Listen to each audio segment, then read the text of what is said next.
Hello, today we are going to make our Ogbonna soup. So the Ogbonna soup, we are going to start with adding our stock fish, and also after that we are going to add our dry fish. After adding our dry fish, meanwhile you have set in some meat that you have to parboil before, while the meat is parboiling, before the adding of the stock fish and that of the dry fish.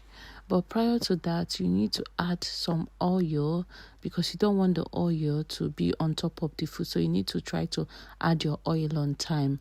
And also, because the stock fish is very, very dry, you need to also start cooking it on time. So when you boil your water, you boil your water, you cook your stock fish for like 20 to 30 minutes. Then you have to add your dry fish, and after adding your dry fish, you can add in some oil. You have to add in the oil because the oil takes a long time. You don't want your soup to have some oil on top of it. That's why we have to add it on time. Then after that, you need to leave it for a while and allow it to cook to boil.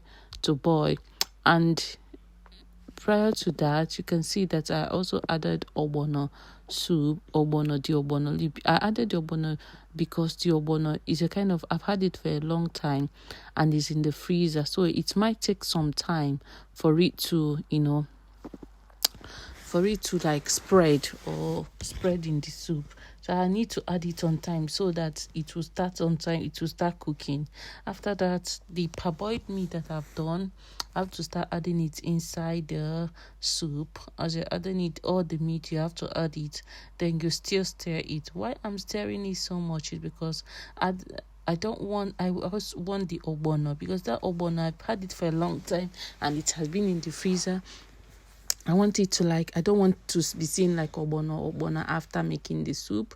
After that, you still need to cover your soup. You have already cut your okra and keep it by the side, and cut your vegetable. And also you need to add your Maggi, your pepper, this has been added without me capturing it. It is just me doing it all by myself with the kids disturbing, so there was a lot of things. So you've added your okra, you have added your pepper. We have added our pepper.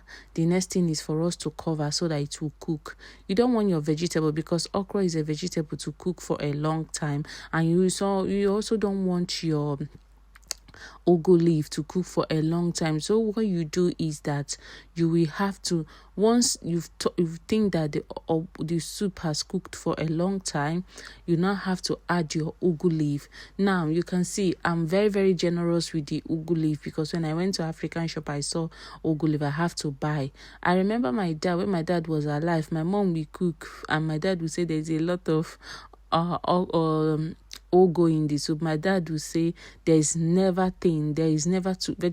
are never too much. So that is what I'm saying to you in this video. You see, vegetables are never too much. Add as much as generous as possible, but at the same time, you also need to make sure that you're not adding too much that will make the soup not to be nice again. So I cut all the vegetable, about three of it, and you know the way they used to put the vegetable size by size, all three of them. I bought it in the African shop, and this is it. You can see the soup is looking very nice, looking very tantalizing. There's a lot of vegetable.